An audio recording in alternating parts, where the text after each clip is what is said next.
بسم الله الرحمن الرحيم. يا أيها الذين آمنوا أوفوا بالعقود. أحلت لكم بهيمة الأنعام إلا ما يتلى عليكم غير محل الصيد وأنتم حرم. إن الله يحكم ما يريد. يا أيها الذين آمنوا لا تحلوا شعائر الله ولا الشهر الحرام ولا الهدي ولا القلائد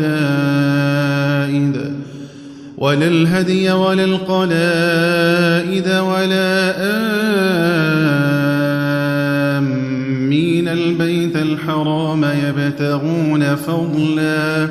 يبتغون فضلا من ربهم ورضوانا.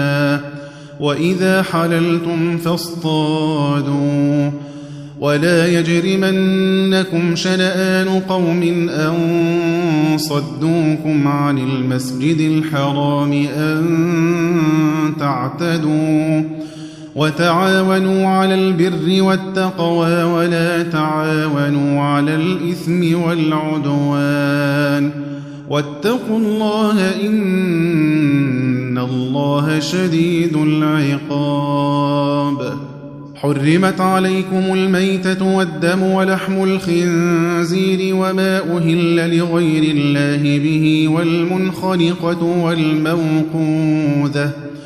والمنخنقة والموقوذة والمتردية والنطيحة وما أكل السبع إلا ما ذكيتم وما ذبح على النصب وأن تستقسموا بالأزلام ذلكم فسق. اليوم يئس الذين كفروا من دينكم فلا تخشوهم واخشون. اليوم أكملت لكم دينكم وأتممت عليكم نعمتي ورضيت لكم الإسلام دينا. فمن يضطر في مخمصة غير متجانف لإثم فإن الله غفور رحيم. يسألونك ماذا أحل لهم قل أحل لكم الطيبات وما علمتم من الجوارح مكلبين تعلمونهن مما علمكم الله فكلوا مما أمسكن عليكم واذكروا اسم الله عليه واتقوا الله إن الله سريع الحساب. اليوم أحل لكم الطيبات وطعام الذين أوتوا الكتاب حل لكم وطعامكم حل لهم والمحصنات من المؤمنات والمحصنات من الذين أوتوا الكتاب من قبلكم إذا آتيتموهن أجورهن محصنين غير مسافحين ولا متخذي أخدان. ومن يكفر بالإيمان فقد حبط عمله وهو في الآخرة من الخاسرين. يا أيها الذين آمنوا إذا قمتم إلى الصلاة فاغسلوا وجوهكم وأيديكم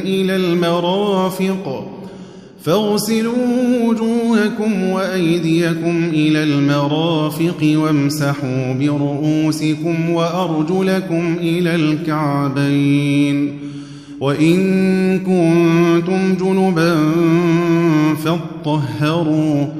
وإن كنتم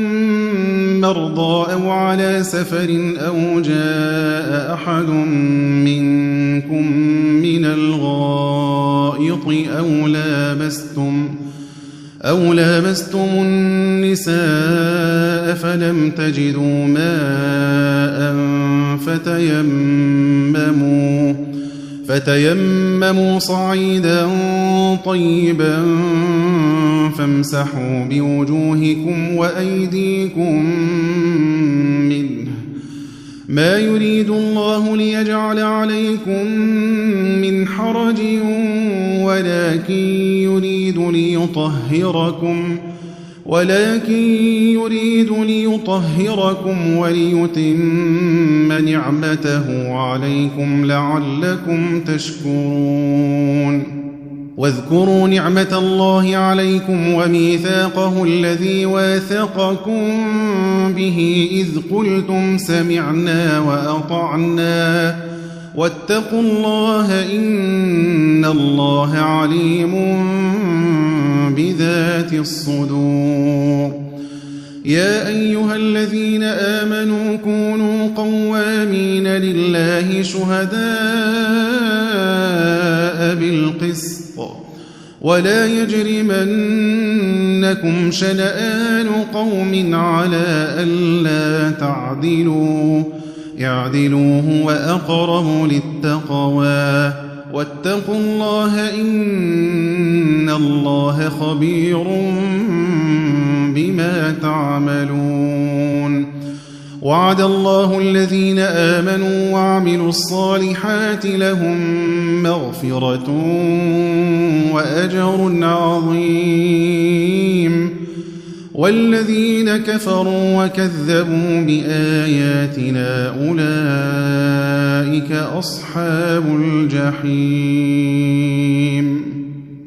يا أيها الذين آمنوا اذكروا نعمة الله عليكم إذ هم قوم أن يبسطوا إليكم أيديهم فكف أيديهم عنكم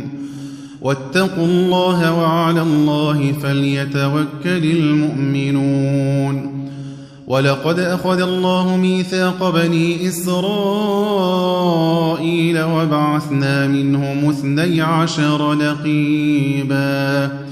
وقال الله إني معكم لئن أقمتم الصلاة وآتيتم الزكاة وآمنتم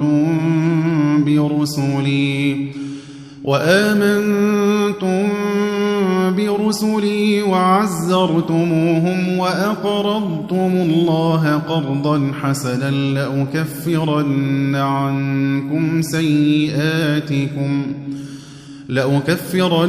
عنكم سيئاتكم ولأدخلنكم جنات تجري من تحتها الأنهار فمن كفر بعد ذلك منكم فقد ضل سواء السبيل فبما نقضهم ميثاقهم لعناهم وجعلنا قلوبهم قاسية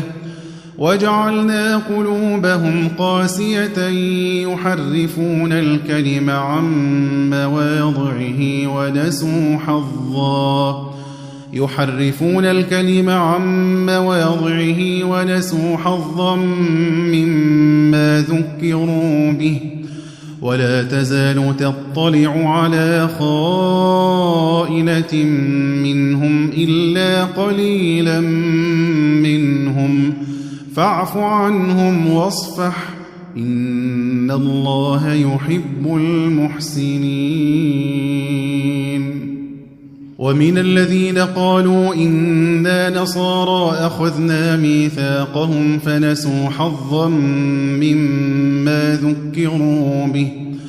فنسوا حظا مما ذكروا به فأغرينا بينهم العداوة والبغضاء إلى يوم القيامة وسوف ينبئهم الله بما كانوا يصنعون يا أهل الكتاب قد جاءكم رسولنا يبين لكم كثيرا مما كنتم تخفون من الكتاب ويعفو عن كثير قد جاءكم من الله نور وكتاب مبين يهدي به الله من اتبع رضوانه سبل السلام ويخرجهم من الظلمات إلى النور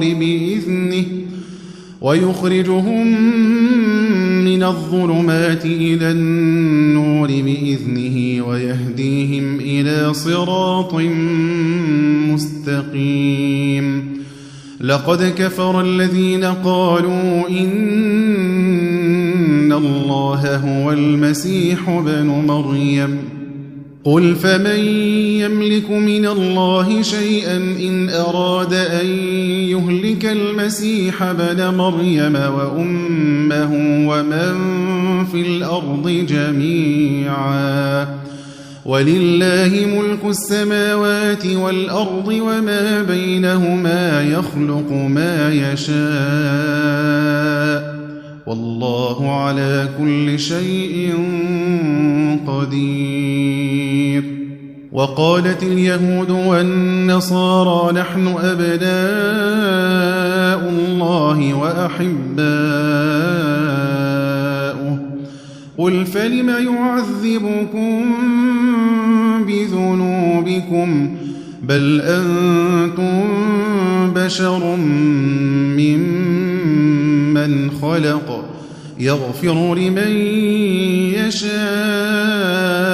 ويعذب من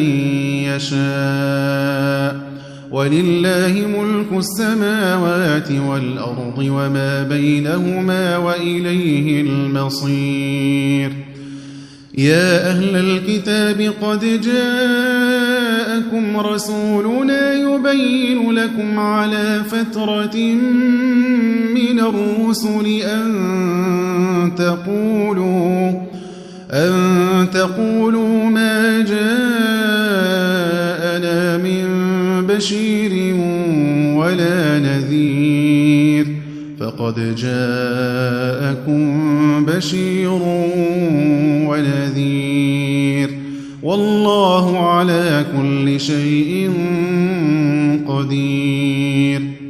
وإذ قال موسى لقومه يا قوم اذكروا نعمة الله عليكم إذ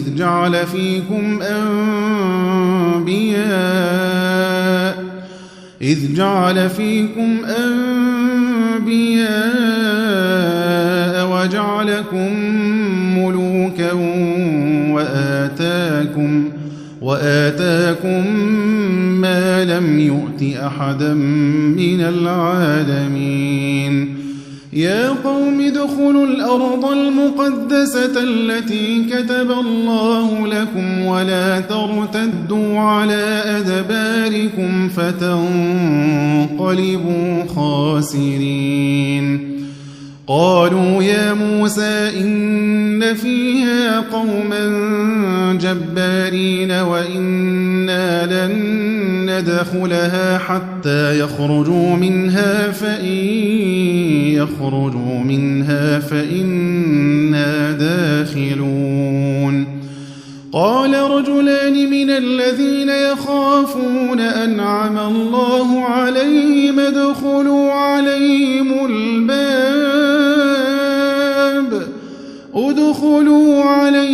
الباب فإذا دخلتموه فإنكم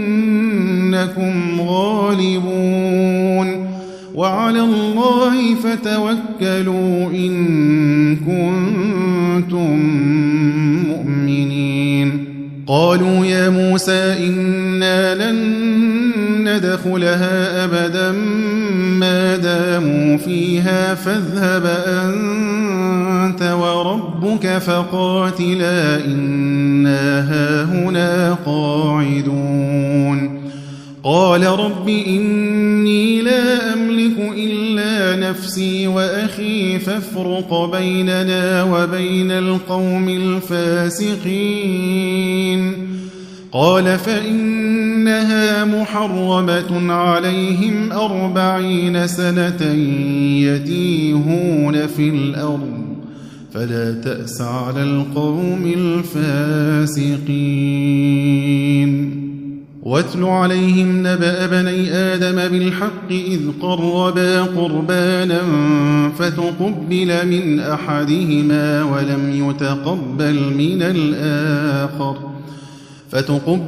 أحدهما ولم يتقبل من الآخر قال لأقتلنك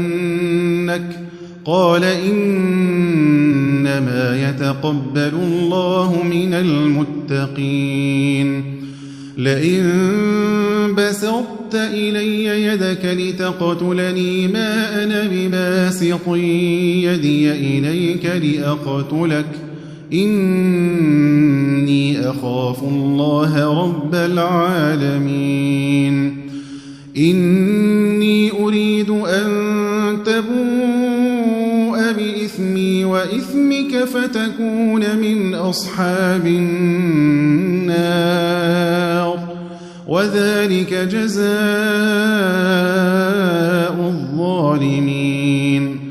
فطوعت له نفسه قتل أخيه فقتله فأصبح من الخاسرين فبعث الله غرابا يبحث في الأرض ليريه كيف يواري سوءة أخيه قال يا ويلتى أعجزت أن أكون مثل هذا الغراب فأواري سوءة أخي فأصبح من النادمين من أجل ذلك كتبنا على بني إسرائيل أنه من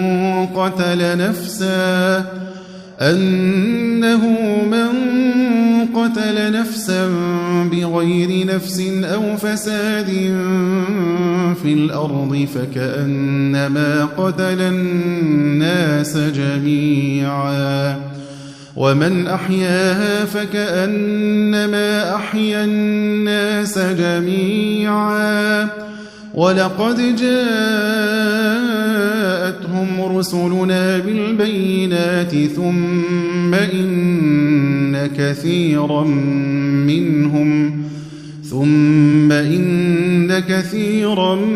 منهم بعد ذلك في الأرض لمسرفون إنما جزاء الذين يحاربون الله ورسوله ويسعون في الأرض فسادا أن يقتلوا أو يصلبوا أو تقطع أيديهم وأرجلهم من خلاف أو ينفوا من الأرض ذلك لهم خزي في الدنيا ولهم في الآخرة عذاب عظيم إلا الذين تابوا من قبل أن تقدروا عليهم فاعلموا أن الله غفور رحيم يا أيها الذين آمنوا اتقوا الله وابتغوا إليه الوسيلة وجاهدوا في سبيله لعلكم تفلحون إن الذين كفروا لو أن لهم ما في الأرض جميعا ومثله معه ليفتدوا به من عذاب يوم القيامة ما تقبل منهم ولهم عذاب أليم يريدون أن يخرجوا من النار وما هم بخارجين منها ولهم عذاب مقيم والسارق والسارقة فقطعوا أيديهما جزاء بما كسبا نكالا من الله والله عزيز حكيم فمن تاب من بعد ظلمه وأصلح فإن الله يتوب عليه إن الله غفور رحيم ألم تعلم أن إن الله له ملك السماوات والأرض يعذب من يشاء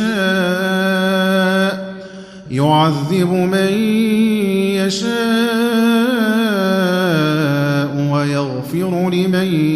يشاء والله على كل شيء قدير. يا أيها الرسول لا يحزنك الذين يسارعون في الكفر من الذين قالوا آمنا بأفواههم ولم تؤمن قلوبهم ومن الذين هادوا سماعون للكذب سماعون لقوم آخرين لم يأتوك يحرفون الكلم من بعد مواضعه يقولون إن أوتيتم هذا فخذوه وإن لم تؤتوه فاحذروا ومن يرد الله فتنته فلن تملك له من الله شيئا أولئك الذين لم يرد الله أن يطهر قلوبهم لهم في الدنيا خزي ولهم في الآخرة عذاب عظيم. سماعون للكذب أكالون للسحت فإن جاءوك فاحكم بينهم أو أعرض عنهم وإن تعرض عنهم فلن يضروك شيئا وإن حكمت فاحكم بينهم بالقسط إن الله يحب المقسطين. وكيف يحكمونك وعندهم التوراة فيها حكم الله ثم يتولون من بعد ذلك وما أولئك بالمؤمنين.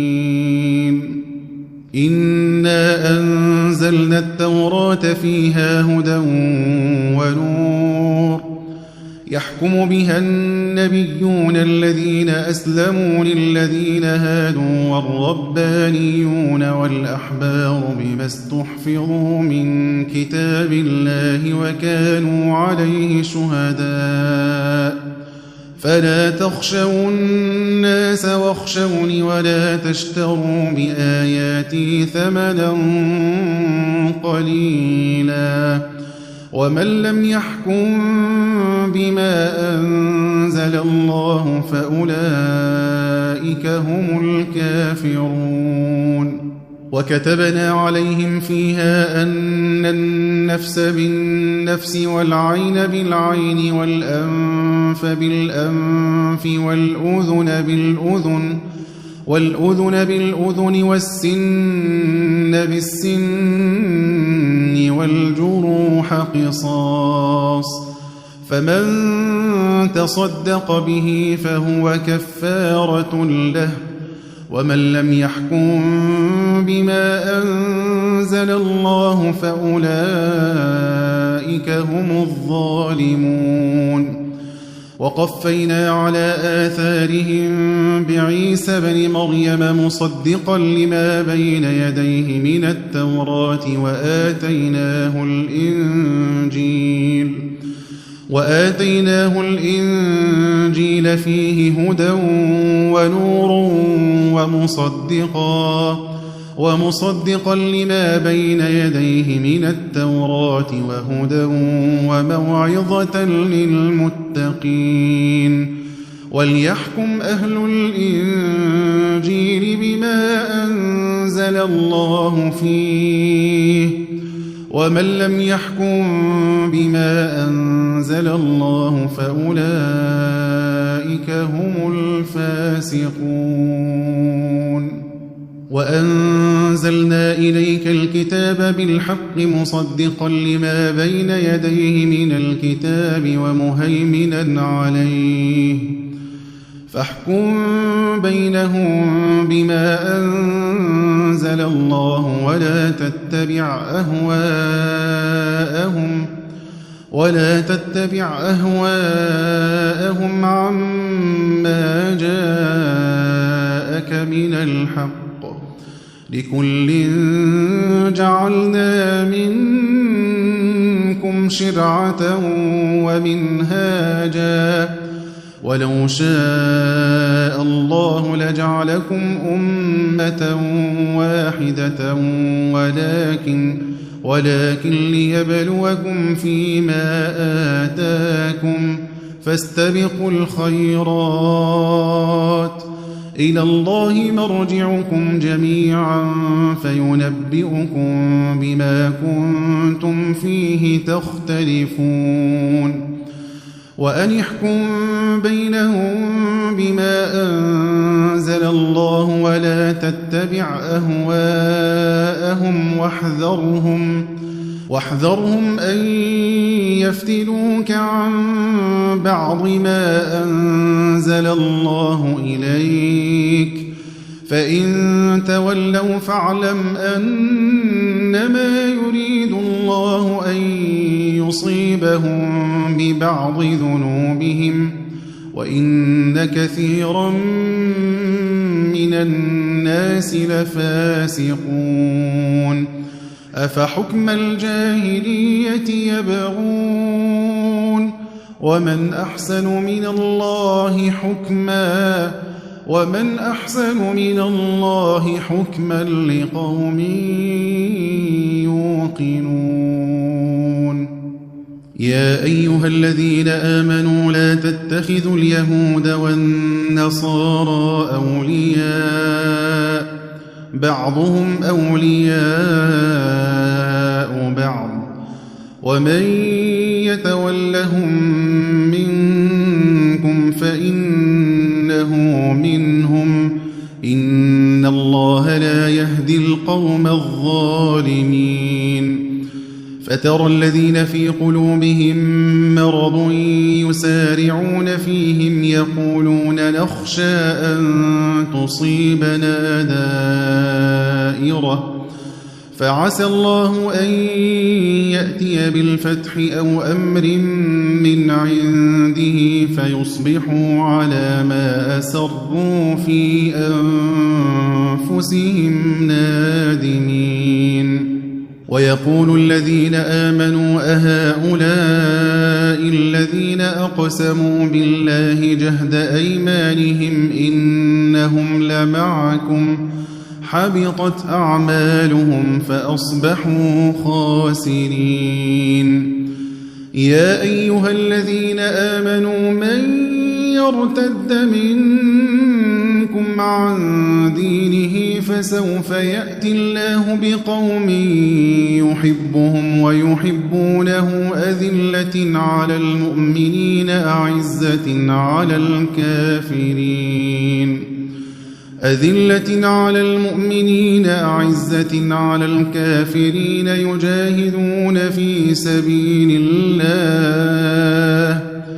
يجاهدون في سبيل الله ولا يخافون لومة لائم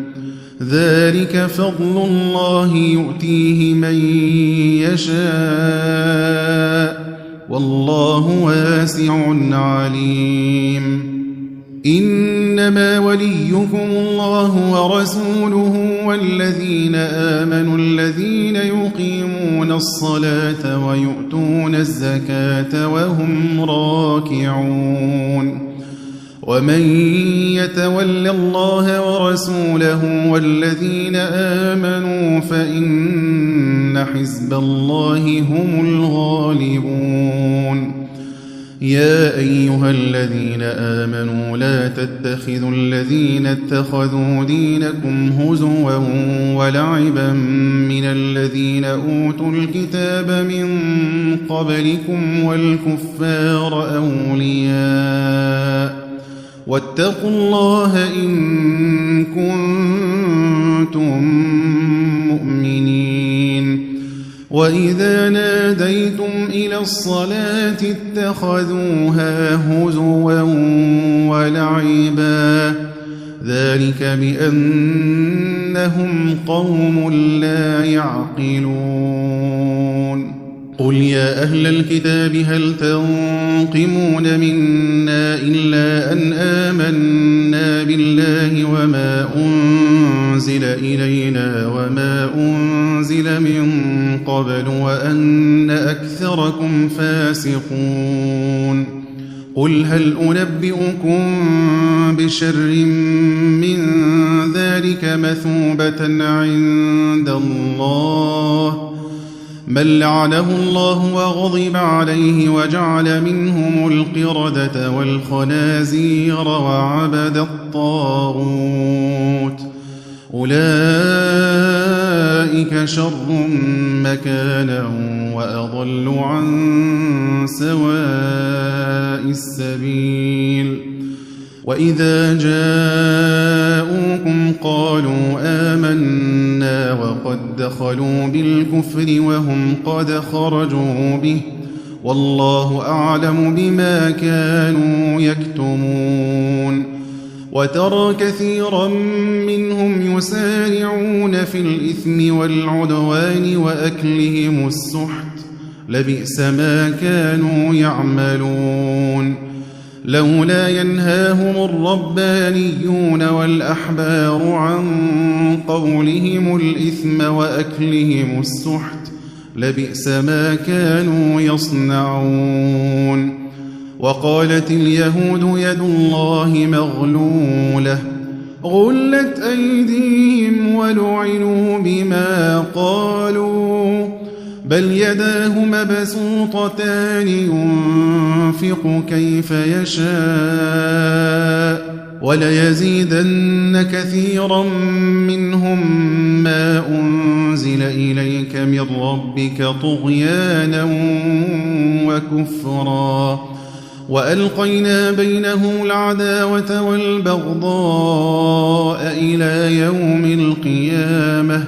كلما أوقدوا نارا للحرب أطفأها الله ويسعون في الأرض فسادا والله لا يحب المفسدين ولو أن أهل الكتاب آمنوا واتقوا لكفرنا عنهم سيئاتهم ولأدخلناهم جنات النعيم ولو أنهم أقاموا التوراة والإنجيل وما أنزل إليهم من ربهم لأكلوا من فوقهم ومن تحت أرجلهم منهم أمة مقتصدة وكثير منهم ساء ما يعملون يا أيها الرسول بلغ ما أنزل إليك من ربك وإن لم تفعل فما بلغت رسالته والله يعصمك من الناس إن الله لا يهدي القوم الكافرين قل يا أهل الكتاب لستم على شيء حتى تقيموا التوراة والإنجيل وما أنزل إليكم من ربكم وليزيدن كثيرا منهم ما أنزل إليك من ربك طغيانا وكفرا فلا تأس على القوم الكافرين إن الذين آمنوا والذين هادوا والصابئون والنصارى من آمن بالله واليوم الآخر وعمل صالحا فلا خوف عليهم ولا هم يحزنون لقد أخذنا ميثاق بني إسرائيل وأرسلنا إليهم رسلا كلما جاءهم رسول بما لا تهوى أنفسهم فريقا كذبوا وفريقا يقتلون وحسبوا ألا تكون فتنة فعموا وصموا ثم تاب الله عليهم ثم عموا وصموا كثير منهم والله بصير بما يعملون لقد كفر الذين قالوا إن الله هو المسيح ابن مريم وقال المسيح يا بني إسرائيل اعبدوا الله ربي وربكم إنه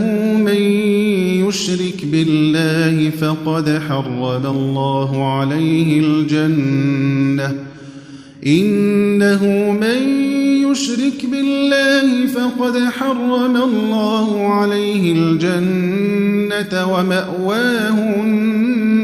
النار وما للظالمين من أنصار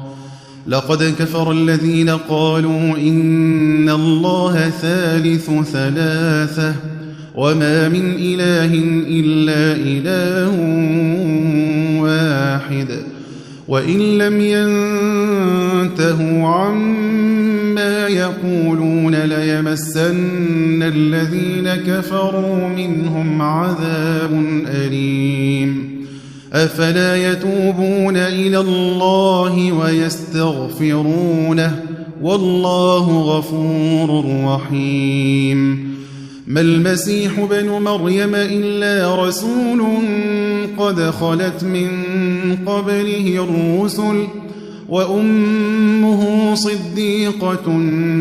كانا يأكلان الطعام انظر كيف نبين لهم الآيات ثم انظر أنى يؤفكون قل أتعبدون من دون الله ما لا يملك لكم ضرا ولا نفعا والله هو السميع العليم قل يا أهل الكتاب لا تغلوا في دينكم غير الحق ولا تتبعوا أهواء قوم قد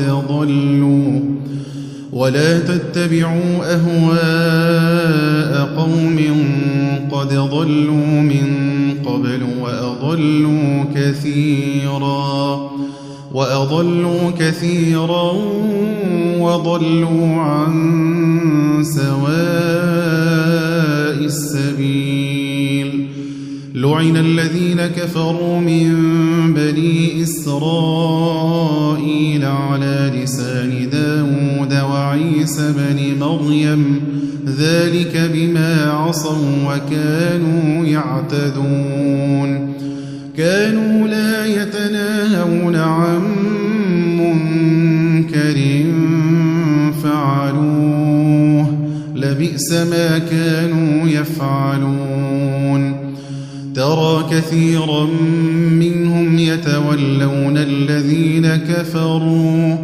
لبئس ما قدمت لهم أنفسهم أن سخط الله عليهم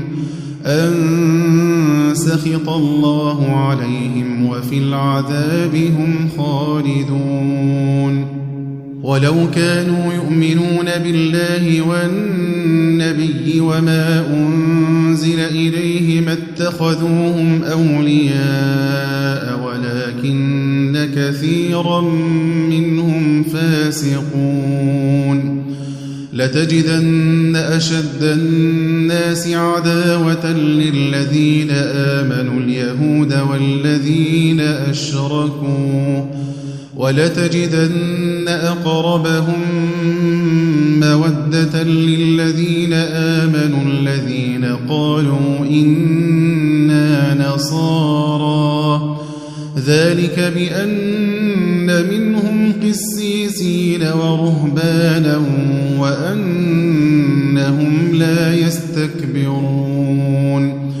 وإذا سمعوا ما أنزل إلى الرسول ترى أعينهم تفيض من الدمع مما عرفوا من الحق يقولون ربنا آمنا فاكتبنا مع الشاهدين وما لنا لا نؤمن بالله وما جاءنا من الحق ونطمع أن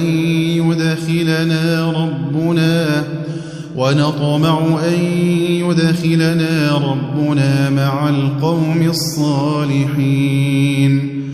فأثابهم الله بما قالوا جنات تجري من تحتها الأنهار خالدين فيها وذلك جزاء المحسنين والذين كفروا وكذبوا بآياتنا أولئك أصحاب الجحيم يا أيها الذين آمنوا لا تحرموا طيبات ما أحل الله لكم ولا تعتدوا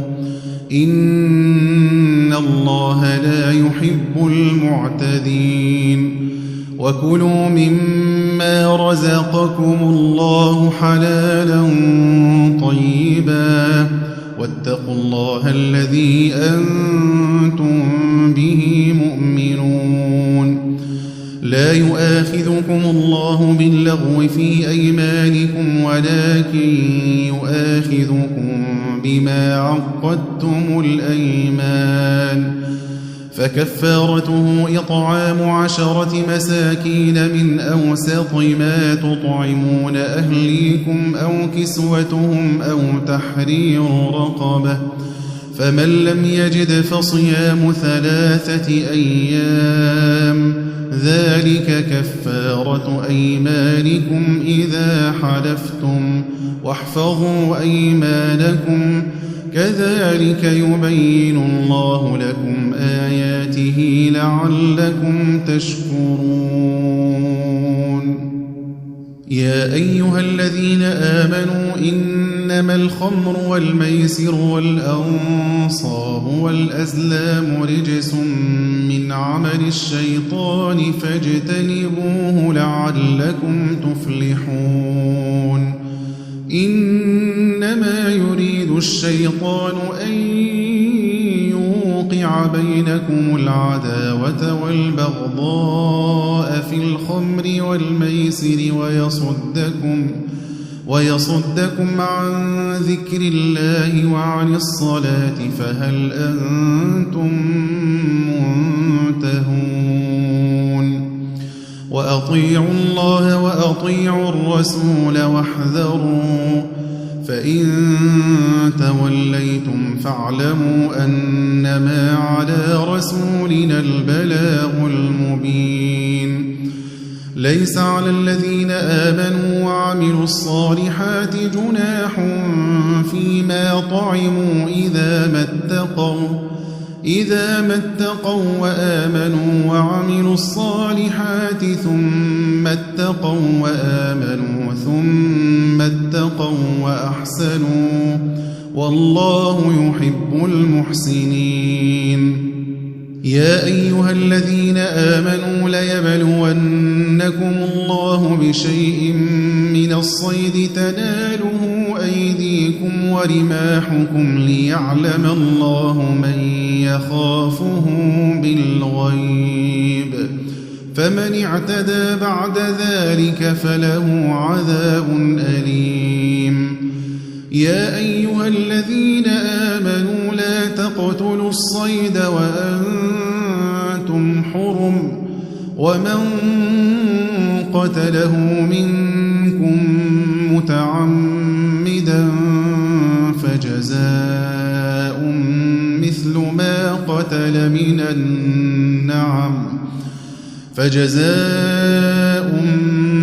ما قتل من النعم يحكم به ذوى عدل منكم هديا بالغ الكعبة أو كفارة طعام مساكين أو عدل ذلك صياما ليذوق وبال أمره عفى الله عما سلف ومن عاد فينتقم الله منه والله عزيز ذو انتقام. أحل لكم صيد البحر وطعامه متاعا لكم وللسيارة وحرم عليكم صيد البر ما دمتم حرما واتقوا الله الذي إليه تحشرون. جعل الله الكعبة البيت الحرام قياما للناس والشهر الحرام والهدي والقلائد ذلك لتعلموا أن الله يعلم ما في السماوات وما في الأرض وأن الله بكل شيء عليم. يعلموا أن الله شديد العقاب وأن الله غفور رحيم. ما على الرسول إلا البلاغ والله يعلم ما تبدون وما تكتمون. قل لا يستوي الخبيث والطيب ولو أعجبك كثرة الخبيث فاتقوا الله يا أولي الألباب لعلكم تفلحون. يا أيها الذين آمنوا لا تسألوا عن أشياء إن تبد لكم تسؤكم وإن تسألوا عنها حين ينزل القرآن تبد لكم عفى الله عنها والله غفور حليم. قد سألها قوم من قبلكم ثم أصبحوا بها كافرين. ما جعل الله من بحيرة ولا سائبة ولا وصيلة ولا حام ولكن الذين كفروا يفترون على الله الكذب وأكثرهم لا يعقلون. وإذا قيل لهم تعالوا إلى ما أنزل الله وإلى الرسول قالوا حسبنا ما وجدنا عليه آباءنا أولو كان آباؤهم لا يعلمون شيئا ولا يهتدون. يا أيها الذين آمنوا عليكم أنفسكم لا يضركم من ضل إذا اهتديتم إلى الله مرجعكم جميعا فينبئكم بما كنتم تعملون. يا أيها الذين آمنوا شهادة بينكم إذا حضر أحدكم الموت حين الوصية اثنان ذوى عدل منكم أو آخران من غيركم إن أنتم ضربتم في الأرض فأصابتكم مصيبة الموت تحبسونهما من بعد الصلاة فيقسمان بالله إن ارتبتم لا نشتري به ثمنا ولو كان ذا قربى ولا نكتم شهادة الله إنا إذا لمن الآثمين. فإن عثر على أنهما استحقا إثما فآخران يقومان مقامهما من الذين استحق عليهم الأوليان فيقسمان بالله لشهادتنا أحق من شهادتهما وما اعتدينا إنا إذا لمن الظالمين ذلك أدنى أن يأتوا بالشهادة على وجهها أو يخافوا أن ترد أيمان بعد أيمانهم واتقوا الله واسمعوا والله لا يهدي القوم الفاسقين يوم يجمع الله الرسل فيقول ماذا أجبتم قالوا لا علم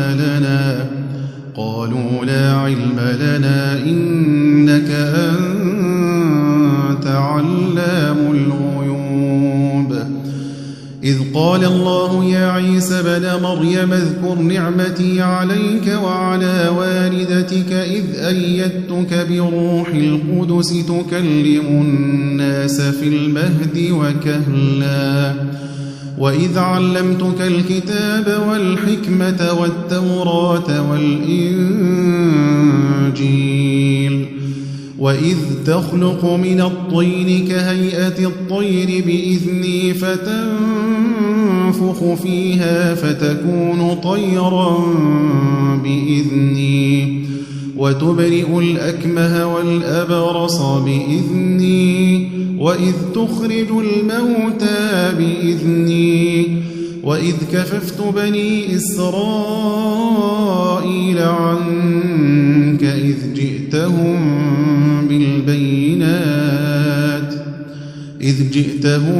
بالبينات فقال الذين كفروا منهم إن هذا إلا سحر مبين وإذ أوحيت إلى الحواريين أن آمنوا بي وبرسولي قالوا آمنا واشهد بأننا مسلمون إذ قال الحواريون يا عيسى بن مريم هل يستطيع ربك أن ينزل علينا مائدة من السماء قال اتقوا الله إن كنتم مؤمنين قالوا نريد أن نأكل منها وتطمئن قلوبنا ونعلم أن قد صدقتنا ونكون عليها من الشاهدين قال عيسى بن مريم اللهم ربنا أنزل علينا مائدة من السماء